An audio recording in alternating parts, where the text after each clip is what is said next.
Hi guys, welcome to the channel. Today I'm actually so excited to be bringing you this video.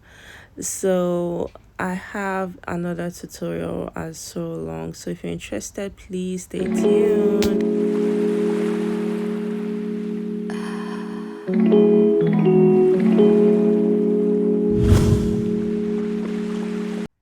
I'll be starting off by showing you guys quickly how I created this outfit with the pattern first of all. So I'm using an off-shoulder pattern. If you haven't seen the video on this, I'll try to link it up in the cards. So the only difference between this off-shoulder pattern and the previous video I made is that I will be using a shorter half length for this. So the half length for this is 3 inches after the under bust, and also this part that I'm cutting out just here, that's the tube dart part, or should I say the chest dart part. I used the distance of 1.5 inches instead of 2 inches because I'm not trying to get it to be tight since I'll be attaching a yoke to it. So there was really no need for it to be as tight as possible since it's not standing on its own. So those are the two differences that you can find in these two patterns. So a quick tip, the reason why I'm using 3 inches after the bust or after the under bust for the half length is because I'm trying to accentuate the hips more instead of accentuating the stomach. So I just felt like that's like a very useful tip. So if you want to show off more of the hips, show how wide the butt might be, you can use 3 inches for the half length distance. But if you want to show off the stomach, like in corsets and stuff, then you can use 4 inches. Yeah, so now I am just attaching the lining. I already used the fabric to cut out the lining as well. I really just drew out the pattern straight to the fabric. In the previous video I referenced that this pattern can be drawn out straight from the fabric. So I cut that out, and so I'm just like joining the right sides to the right sides and sewing on the wrong sides of the fabric. So you have to be very careful when joining the lining because they don't have front and back basically. So you have to create an inverse. You have to notice, okay, I put the small one up at first, so the small part is going to be down on the next one. I think that's a tip you can use when creating it. This, by small one I mean like small part of the pattern. When you cut it, you see what I mean. So another thing is, please join from the bottom instead of the top, because the top is a little more acceptable to trim off anything that is like an excess and stuff on, like the bottom part has to be as straight as possible. It's like your guideline basically for joining your fabrics together or your pattern together. So it's like the one constant that you always have to have, while the top, you can reshape, you can do whatever you want. So now I'm just gonna reshape because I don't like that extremely sharp straight line. As much as the off shoulder is straight, I don't like it to be extremely sharp, so I'm just giving it like a tiny little shape to give it like a curve a little bit when I wear it. So here it is. Now you might be wondering, where is the wording, where is the stiffener, where is everything? I just wanted to show you guys how to achieve a very fitting off shoulder gown without stiffener, without anything, that will still look really good. Plus this is actually for a friend's father's burial, so I knew I was gonna be very busy, so no stiffener.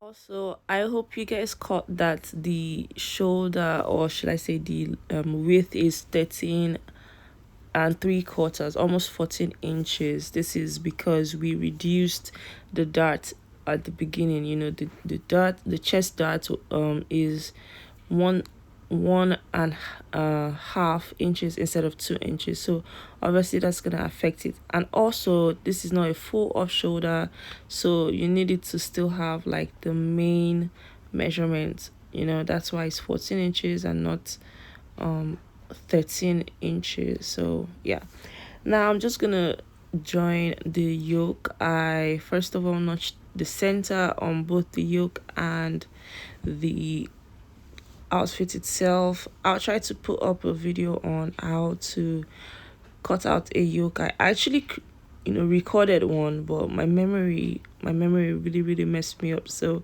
I'm sorry about that. I had to delete it to leave space for sewing. So here I'm just trying to align everything from the center and, you know, make it move far to the sides. Now the reason why I'm starting from the center is because that again is like our constant, and this fabric that I'm using for the yoke is a stretchy fabric, so you know, you never know just how much stretch it's had when you were cutting, but you can always be sure that the neck at the center is the same. So now I'm just aligning the darts together, trying to make sure that the lining corresponds with the fabric itself, so that I can sew them. You know, in anything you're doing, you have to be as neat as possible, so try to find out a scenario that works for you or system that works for you. So that's also what I'm doing now. Now that all that is done, it is time to join everything together. It's just really a straight line. It's nothing serious. It's just to join, you know, that together. And if you could notice it, the yoke is in between the fabric and the lining, so that, you know, both of them can hide the seams or sewing tracks or whatever you want to call it. So that's what it is. You're just gonna join that together. And of course, don't forget to notch and top stitch. Now a top stitch is basically like a straight sewing line over, you know, the edge of what you've done, you know, so that it can be flat and it doesn't show or it doesn't move up, you know, like some people will finish sewing an outfit and you just see the lining showing at the top, like coming up like whoop. So no, that's what top stitch kind of helps you with. It kind of flattens everything and makes sure it doesn't show. So don't forget that. So now that that is done, I will just flip over the lining and join the sides.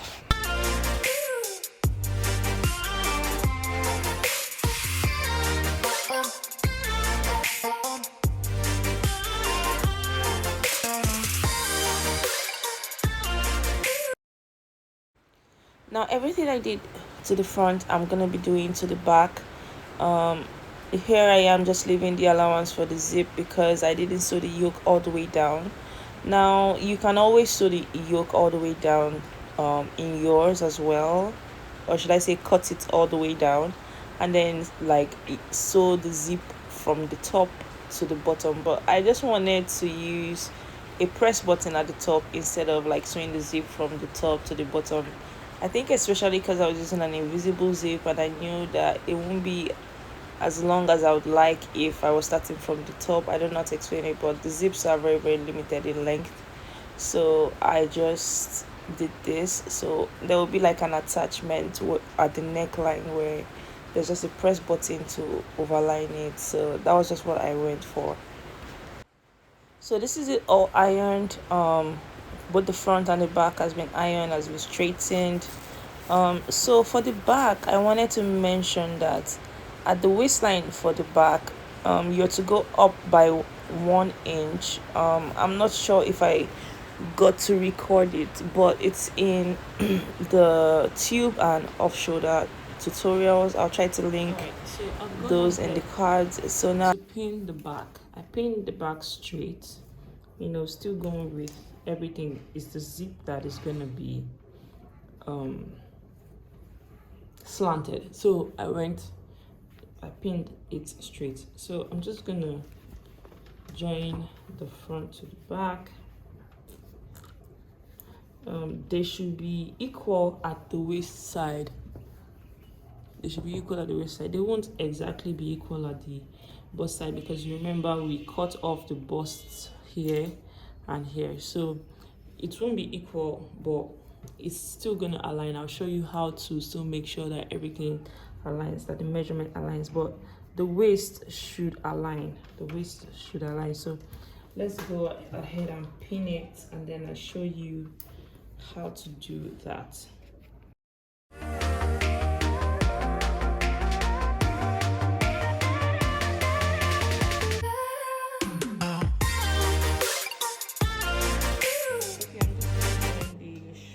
Together, making sure that I'm joining half an inch. So I will just do that.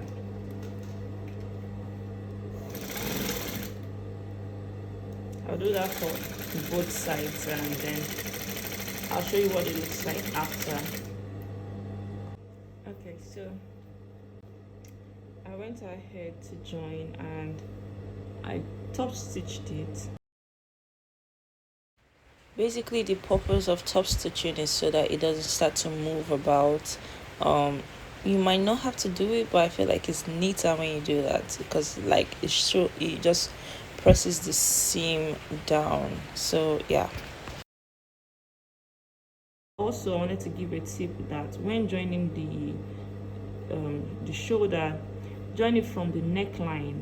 So the neckline you cut for both sides, you join it from, don't start joining it from like this end and then you join it forward. It's not going to align. No, you join it from this side, the neckline you cut, and then you join it out. So if there's any excess, you trim. Like, see this example now.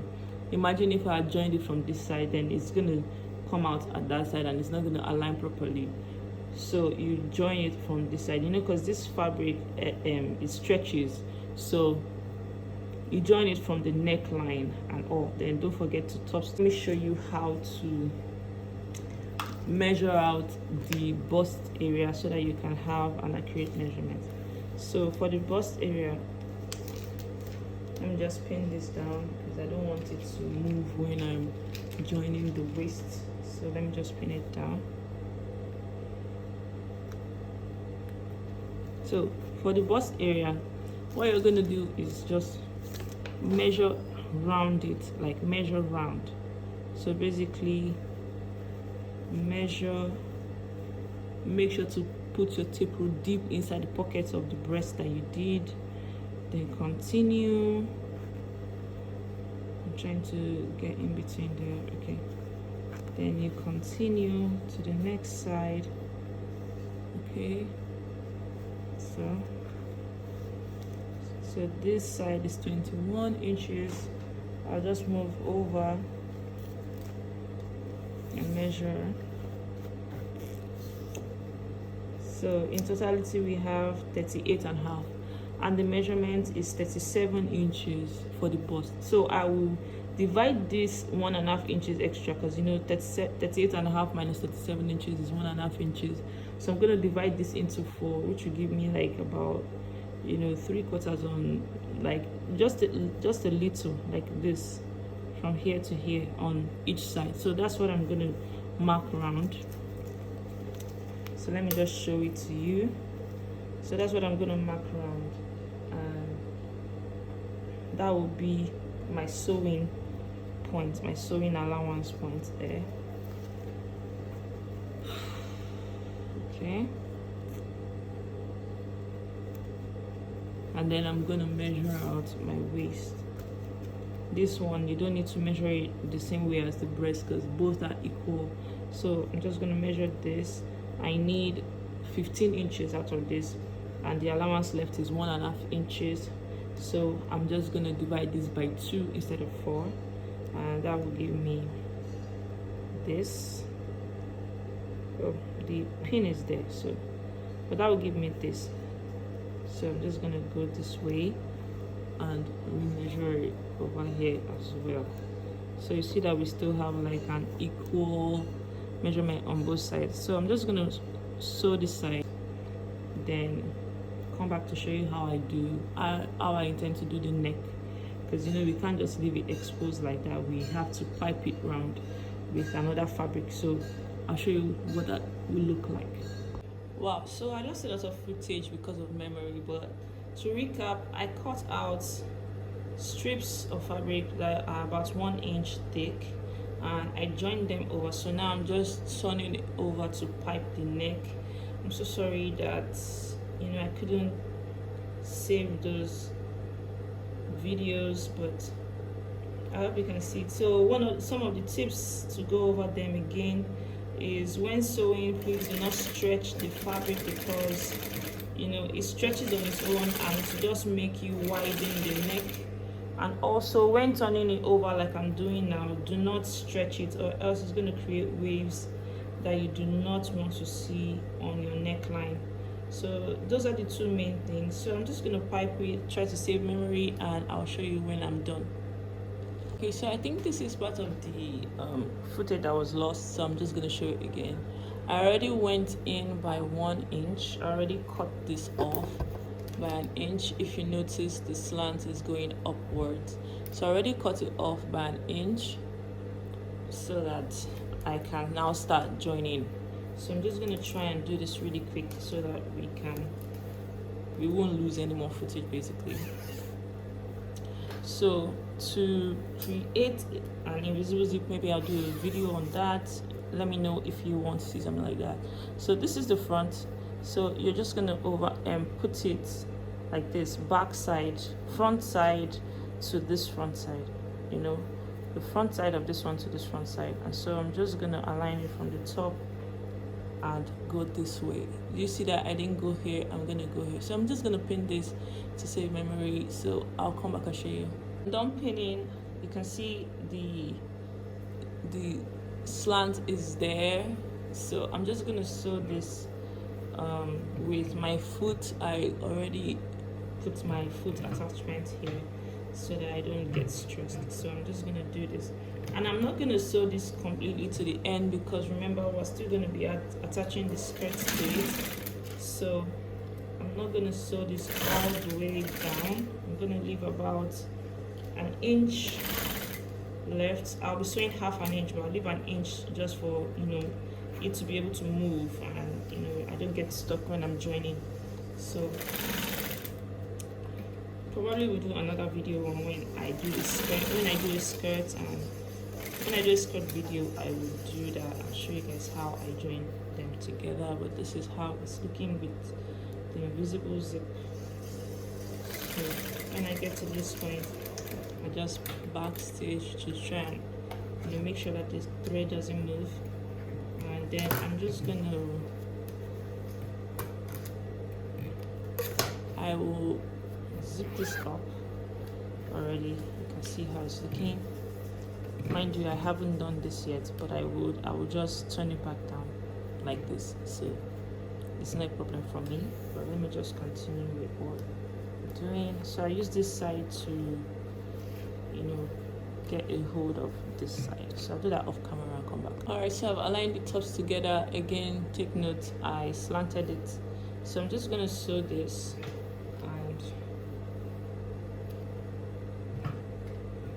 and leaving 1 inch. I'm coming in to sew this.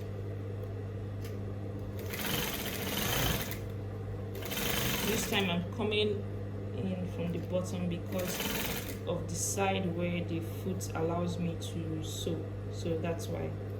If you have a double foot, which I do, I have another one, but what's the essence of changing and sewing, so at this point I'm just going to raise up the foot because I want the zip to pass through, making sure not to affect the thread that is there. So I'm just going to continue at the exact spot. And once that is done, go ahead and turn over the excess, the zips excess, and just top stitch that down. It's not going to show because this is inside, so it's not going to show. So now do the same for the other side.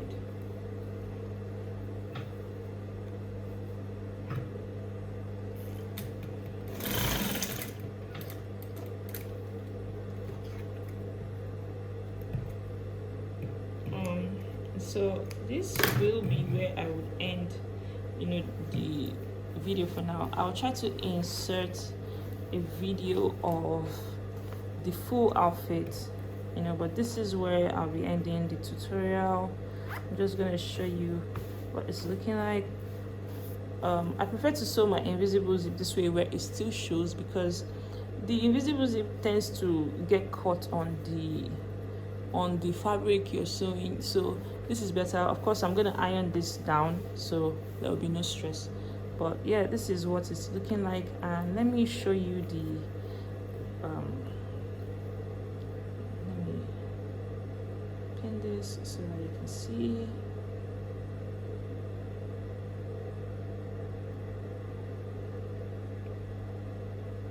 Don't worry, everything is going to look much neater than this. By the time I put the press button, you would not see a thing. So this is what it's looking like over here, and this is the front. I'll put a cloth over it to press the shape in place so that it still comes out nice. That will be another tutorial, probably in a men's kaftan tutorial. That's where I'm going to do that, how to iron a curve for the neckline. So yeah, this is what it's looking like. So I'll finish everything up. I would sew the skirt round and then join them at the waist. I'll make sure to open this side, just the tip, open this side, put the side of the skirt here, put the side of the other skirt here, pin them down, pin the center of the skirt over here, pin it down, then make sure everything aligns, and then I sew it round. So that's just how it's gonna be. So yeah, thank you. Yeah, so thank you so much for watching. Please try to like, share, subscribe. Thank you so much for sticking it to the end of this video. Please tell your friends. I mean, look at me looking all fine. Tell your friends so that they can see what you can be capable of doing at the end of learning everything from this page. So thank you so much. See you in the next video. Bye.